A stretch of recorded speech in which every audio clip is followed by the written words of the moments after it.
یہ اسی قاعدے پر ہے جس کے رتبے جتنے بلند ہوں ان کو سزا بھی اتنی ہی دی جاتی ہے۔ رسول اللہ صلی اللہ علیہ وسلم کی بیویوں سے کہا گیا کہ اگر تم کوئی غلطی کر آؤ گی تو تمہیں دگنی سزا دی جائے گی، اور اگر تم پرہیزگار بن کر رہو گی تو تمہیں دگنا ثواب ملے گا۔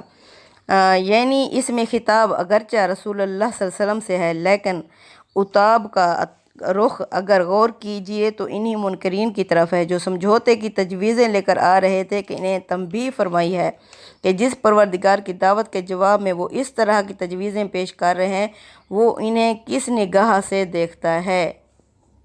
یعنی کہ کچھ تم ڈھیلے پڑ جاؤ، کچھ ہم اس میں مخالفت میں ڈھیلے پڑیں گے، تو اللہ نے ان کو وارننگ دی ہے کہ اس طرح اگر تم میرے رسول کے پاس ایسے تجویزیں لے کے آؤ گے تو میں اس کے جواب میں کیا کروں گا۔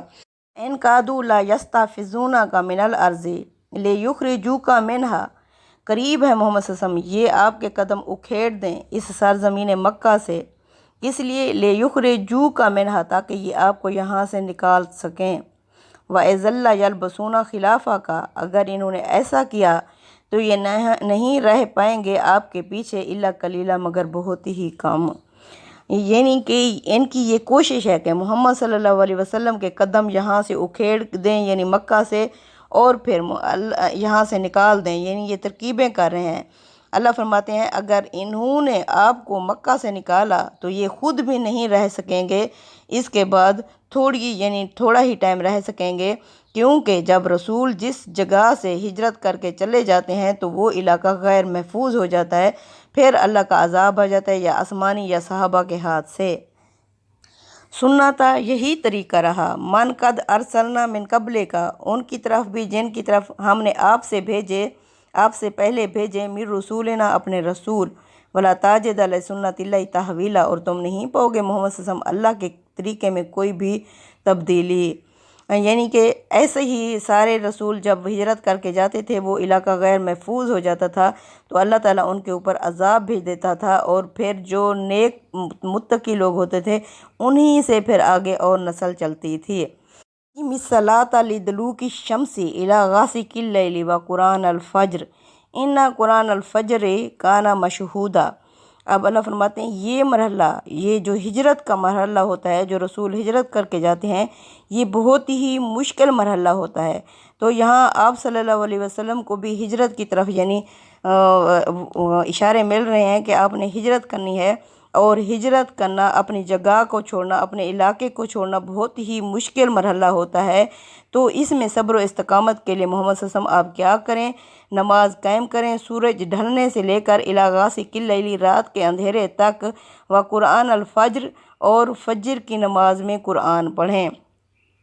ان قرآن الفجر، بے شک جو فجر کا قرآن ہے، فجر کی نماز میں جو قرآن ہے، کانا مشہودا، اس میں فرشتے حاضر ہوتے ہیں، یعنی یہ روبرو ہوتی ہے اللہ کے، اللہ ایک فرشتے جا رہے ہوتے ہیں اور دوسرے آ رہے ہوتے ہیں، تو یہ فجر کے اوقات جو ہیں حاضری کے اوقات ہیں۔ وَمِنَ اللَّيْلِ فَتَہَجَّدْ بِهِ، اور رات کے وقت آپ تہجد پڑھا کریں، نافلۃ لک، یہ آپ کے لیے زائد عبادت ہے، یعنی اللہ سے جوڑنے کے لیے اور اپنے آپ کو ثابت قدم کرنے کے لیے آپ رات کو تہجد پڑھیں، اور سورج ڈھلنے سے لے کر، اب سورج ڈھلنے سے ظہر، عصر، مغرب، عشاء، اس میں رات کے اندھیرے تک، اور پھر صبح کی نماز، اس میں 5 نمازوں کا ذکر حکم آ گیا ہے، اور جو کیا ہے فجر کی نماز کیا ہے، اس میں بہت زیادہ قرآن کی تلاوت کریں، کیونکہ اس میں یہ روبرو ہوتی ہے، یعنی فرشتے نازل ہوتے ہیں، اور رات کے وقت آپ تہجد پڑھیں، یہ آپ کے لیے زائد عبادت ہے۔ عسیٰ ان یبعثک، ہو سکتا ہے کہ عطا کر دے ربو کا، آپ کا رب، مقام محمود، آپ کو مقام محمود عطا کر دے۔ عسیٰ میں اللہ کا ایک وعدہ چھپا ہوا ہوتا ہے کہ اللہ آپ کو کھڑا کر دے، کہ کس پر، مقامہ کھڑا کرنا، یبعثک اٹھانا، آپ کو اٹھا دے، کھڑا کر دے مقام محمود تک، اس کی تشریح کرتے ہیں۔ اور آپ صلی اللہ علیہ وسلم پر تہجد فرض تھی، جس طرح ہم لوگوں پر 5 نمازیں فرض ہیں، آپ صلی اللہ علیہ وسلم پر 6 نمازیں فرض تھیں، تو اس لیے یہ نصرت الہی کے حصول کا ذریعہ ہوگی، اس لیے رسول اللہ صلی اللہ علیہ وسلم کو یہاں اسی پہلو کی طرف تاکید فرمائی جا رہی ہے۔ مقام محمود کیا ہے؟ چونکہ لفظ باس اور مقام میں معنی کا اشتراک موجود ہے، اس لیے باس کے معنی اٹھانے کے اور مقام کے معنی کھڑا ہونے کے اور اٹھنے کے ہیں۔ اس وجہ سے اس کے مفعول مطلق واقع ہونے میں کوئی قباحت نہیں، یعنی یہ واقع ہوگا۔ مطلب یہ ہے کہ آج تمہاری مخالفت و مذمت میں یہ شور و غا برپا ہے کہ کان پڑی آواز سنائی نہیں دے رہی، لیکن تم اپنے موقف پر حق پر ڈٹے رہو، نمازوں اور بالخصوص تہجد کی خاص اہتمام کرو اور یہ توقع رکھو کہ تمہارا رب تمہیں اس حال میں اٹھائے گا کہ ایک عظیم امت کی زبانوں پر تمہارے لیے ترانہ حمد ہوگا اور عنداللہ بھی تمہاری مساعی اور محمود اور مشکور ہوگی، ساری کوششوں کی قدردانی کی جائے گی۔ قل ربی ادخلنی مدخل صدق و اخرجنی مخرج صدق واجعل لی من لدنک سلطانا نصیرا۔ یہ کیا ہے؟ ہجرت کی دعا ہے، یعنی آپ یہاں سے جائیں تو یہ دعا پڑھتے ہوئے جائیں۔ آگے کیا ہے؟ اللہ تعالیٰ نے آپ کے لیے انتظام کر رکھا ہے۔ وقل ربی، آپ کہہ دیں محمد صلی اللہ علیہ وسلم کہ اے میرے رب، ادخلنی، تو مجھے داخل کر، مدخل صدق، سچائی کے ساتھ داخل کرنا، واخرجنی، اور مجھے یہاں مکہ سے نکالنا، مخرج صدق، تو سچائی کے ساتھ ہی، سرفرازی کے ساتھ ہی نکالنا، واجعل لی من لدنک، اور مجھے عطا کر اپنے پاس سے سلطانا نصیرا، کھلم کھلا اقتدار، کھلم کھلا غلبہ عطا کر۔ یعنی یہ ہجرت کی دعا ہے۔ اوپر بیان ہوا ہے کہ قریش اب آپ کو مکہ سے نکالنے کے در پر تھے۔ یہ دعا اسی تعلق سے تلقین فرمائی ہے۔ اللہ تعالیٰ کی طرف سے اس کی تلقین بتا رہی ہے کہ بظاہر یہ ایک دعا ہے، مگر حقیقت میں رسول اللہ صلی اللہ علیہ وسلم کے لیے یہ ایک عظیم بشارت یعنی خوشخبری تھی۔ استاذ امام کے الفاظ میں اس کے معنی یہ ہیں کہ آپ کے نکلنے سے پہلے ہی آپ کے داخل ہونے کا انتظام کر لیا گیا ہے، اور آپ کا نکلنا اور داخل ہونا دونوں عزت اور وقار اور رسوخ اور استحکام کے ساتھ ہی ہوگا، اور اس سفر میں غلبہ، اقتدار، نصرت الہی کا خاص بدرکہ آپ کے ہم رکاب ہوگا۔ مزید یہ کہ آپ کا پروردگار یہ سارا انتظام اپنے پاس سے فرمائے گا۔ آیت میں من لدنک کے الفاظ اسی حقیقت کی طرف اشارہ کر رہے ہیں۔ فَقُلْ جَاءَ الْحَقُّ وَزَهَقَ الْبَاطِلُ، محمد صلی اللہ علیہ وسلم آپ کہہ دیں کہ حق آ گیا اور باطل مٹ گیا۔ ان الباطل کان زہوقا، بے شک باطل مٹنے ہی کے لیے تھا۔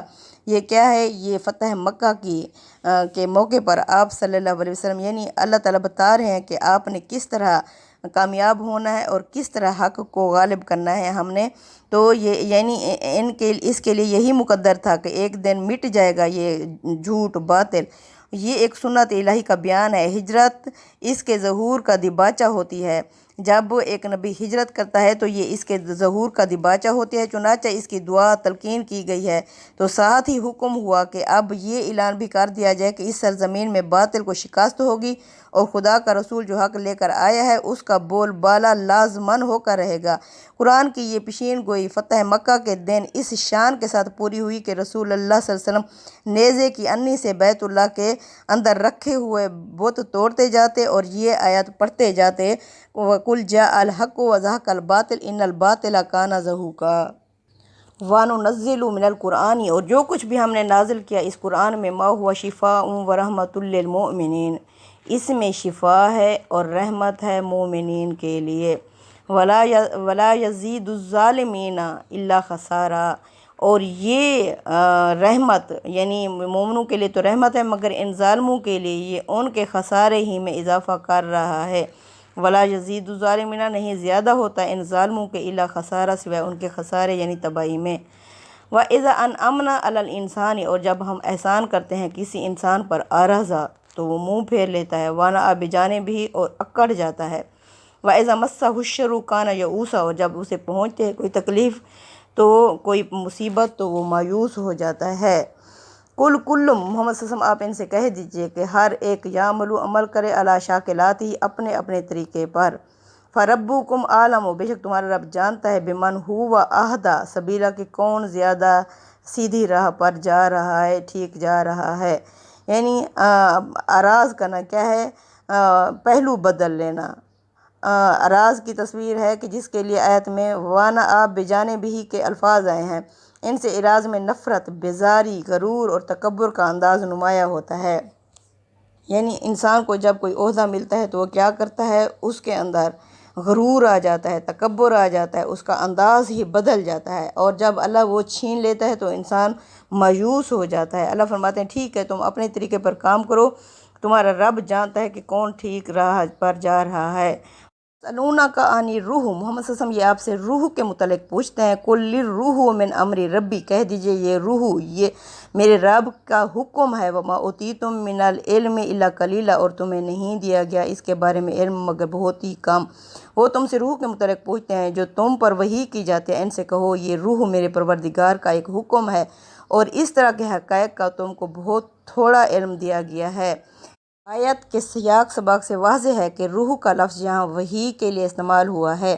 اللہ تعالیٰ کی طرف سے جو چیزیں صادر ہوتی ہیں ان کی حقیقت قرآن میں اسی الفاظ سے بیان کی گئی ہیں۔ یہ گویا امر الہی ہے۔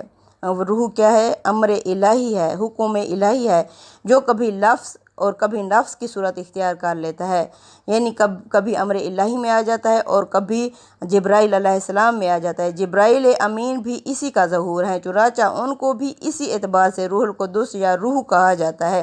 نبی کریم صلی اللہ علیہ وسلم کے بارے میں جب قرآن نے یہ کہا کہ آپ پر ہم نے ایک روح وحی کی ہے، جس طرح کے سورہ شورى جو کہ 42 سورہ ہے، آیت نمبر 52 میں، بعض دوسرے مقامات میں فرمایا کہ منکرین نے اس کو استہزاء، ہنسنے کا ایک موضوع بنا لیا اور پوچھا کہ یہ روح کیا چیز ہے جو تم پر نازل کی جاتی ہے۔ قرآن نے ان کو اسی سوال کا جواب دیا ہے کہ یہ روح یہ چیز ہے، یعنی کہ امر الہی ہے۔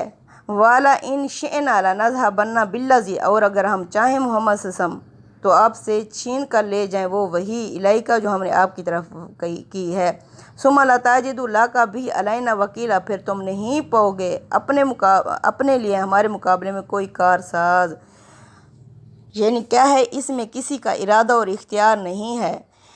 اگر ہم چاہیں تو جو کچھ ہم نے تمہاری طرف وحی کیا ہے وہ چھین کر لے جائیں، پھر اس کے لیے تم ہمارے مقابلے میں اپنا کوئی مددگار نہ پاؤ گے۔ الا رحمۃ من ربک، مگر یہ تیرے رب کی رحمت ہے۔ ان فضلہ کان علیک کبیرا، محمد صلی اللہ علیہ وسلم اس کا تم پر بہت بڑا فضل ہے، بہت بڑا احسان ہے۔ ان آیتوں میں خطاب بظاہر نبی کریم صلی اللہ علیہ وسلم سے ہے، لیکن جو بات فرمائی وہ انہی لوگوں کو سنانا مقصود ہے جن کا سوال اوپر نقل ہوا ہے۔ ان سے کہا گیا ہے کہ یہ کلام نہ پیغمبر نے گھڑا ہے، نہ اس کے نزول میں اس کی کسی کوشش کا کوئی دخل ہے، یہ سراسر ہمارا تصرف، ہماری عنایت، اور اگر ہم اس کو چھین لیں تو پیغمبر کی طاقت نہیں کہ وہ اس طرح کا کلام تصنیف کر کے پیش کر سکے جسے تم کہتے ہو کہ محمد صلی اللہ علیہ وسلم خود گھڑتے ہیں۔ کُلّا اِن اجتمعت الانس والجن، کہہ دیجئے محمد صلی اللہ علیہ وسلم ان سے، لئن اگر جمع ہو جائیں سارے انسان اور جن، علی ان یاتوا بمثل ھذا القرآن، اس بات کے لیے کہ وہ لا سکیں اس قرآن جیسا کوئی کلام، لا یاتون بمثلہ، وہ نہیں لا سکتے اس جیسا، ولو کان بعضهم لبعض ظہیرا، چاہے وہ سارے ایک دوسرے کے مددگار ہی کیوں نہ ہو جائیں۔ یہ چیلنج اس لحاظ سے ہے کہ اپنی ہدایت، مضامین اور مباحث، اور اپنے اسلوب بیان اور طرز استدلال کے لحاظ سے قرآن جس شان کا کلام ہے اس شان کی کوئی چیز تمام جن و انس مل کر بھی زور لگائیں تو کبھی پیش نہیں کر سکتے۔ چنانچہ یہ حقیقت ہے کہ پچھلے 1400 سال میں کوئی شخص بھی اس کی جسارت نہیں کر سکا۔ اس طرح کی جتنی کوششیں کی گئی ہیں وہ سب قرآن کے سامنے رکھ کر اس اسلوب کی نقالی کی کوششیں ہیں جو بجائے خود اعتراف عجز لاچاری ہے۔ تاہم یہ کوششیں سراسر ناکام ہوئیں اور ان کے کرنے والے مضحکہ بن کر رہ گئے۔ مثلا، اس جیسا، یعنی کلام نہیں لا سکتے۔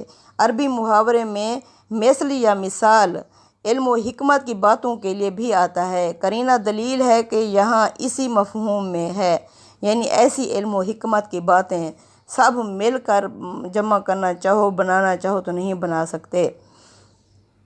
وَلَقَدْ صَرَفْنَا لِلنَّاسِ فِي هَذَا الْقُرْآنِ مِنْ كُلِّ مَثَلٍ، اور یقیناً ہم نے پھیر کے بیان کر دیں لوگوں کے لیے اس قرآن میں مِنْ كُلِّ مَثَلٍ، ہر قسم کی مثالیں، فَأَبَى أَكْثَرُ النَّاسِ إِلَّا كَفُورًا، پس انکار کر دیتے ہیں اکثر لوگ ہی مگر کفر کی وجہ سے، ناقدری کی وجہ سے۔ وقالوا لن نؤمن لک، اور یہ کہتے ہیں کہ ہم ہرگز نہیں ایمان لائیں گے محمد صلی اللہ علیہ وسلم آپ پر، حتیٰ تفجر لنا من الارض ینبوعا، جب تک کہ تم ہمارے لیے زمین سے کوئی چشمہ نہ نکال دو، او تکون لک جنت، یا تمہارا کوئی باغ ہو، من نخیل کھجوروں کا، وعنب اور انگوروں کا، فجر الانہار خلالہا تفجیرا، اور اس کے درمیان میں بہت ساری نہریں نہ جاری کر دو، او تسقط السماء کما زعمت علینا کسافا، یا آسمان کو ٹکڑے ٹکڑے کر کے ہم پر گرا دو، او تاتی باللہ والملائکۃ قبیلا، یا لے او اللہ اور فرشتے ہمارے سامنے، او یکون لک بیت من زخرف، یا تمہارا کوئی گھر ہو سونے چاندی کا، او ترقی فی السماء، اور یا تم چڑھ جاؤ ہمارے سامنے آسمان پر، ولن نؤمن لرقیک، اور ہم نہیں یقین کریں گے تیرے چڑھنے کا بھی، حتیٰ تنزل علینا کتابا، جب یہاں تک کہ تم لے آؤ آسمان سے کتاب، نقرہ جسے ہم خود پڑھیں، قل سبحان ربی، محمد صلی اللہ علیہ وسلم آپ کہہ دیجئے کہ پاک ہے میرا رب، حال کنت میں نہیں ہوں، الا بشر الرسولہ مگر ایک انسان ہوں جسے اللہ نے رسول بنا کر بھیجا ہے۔ یہ ایک مختصر سا جملہ ہے مگر اس قدر بلیغ ہے کہ اس کی تعریف نہیں ہو سکتی۔ مطلب یہ ہے کہ میں نے خدا ہونے کا دعویٰ کب کیا ہے، میں نے کب تم سے کہا ہے کہ میں ہر چیز پر قدرت رکھتا ہوں، میں نے کب کہا ہے کہ زمین و آسمان میری مٹھی میں ہیں، میں ان میں تصرف چاہوں تو کر سکتا ہوں، میں نے پہلے ہی دن صرف اتنی بات کہی کہ میں ایک انسان ہوں اور خدا نے مجھے اپنا رسول بنا کر بھیجا ہے، مجھے بتاؤ کہ میری اس بات کا تمہارے ان مطالبات سے کیا تعلق، کیا واسطہ، یہ سب تو خدا کے کام ہے، میں نے ایسا کوئی دعویٰ کبھی نہیں کیا۔ پہلے ہی دن سے میں نے کہا تھا کہ میں ایک آدمی ہوں جس کو اللہ تعالیٰ نے رسول بنا کر بھیجا ہے، اور میری طرف اللہ کی وحی آتی ہے، اور میں اس وحی کو منوعاً تمہارے سامنے پہنچاتا ہوں، میرا کام کیا ہے، وما علینا الا البلاغ المبین۔ صدق اللہ العظیم۔ تقبل منا انک انت السمیع العلیم وتب علینا انک انت التواب الرحیم۔ آمین یا رب العالمین۔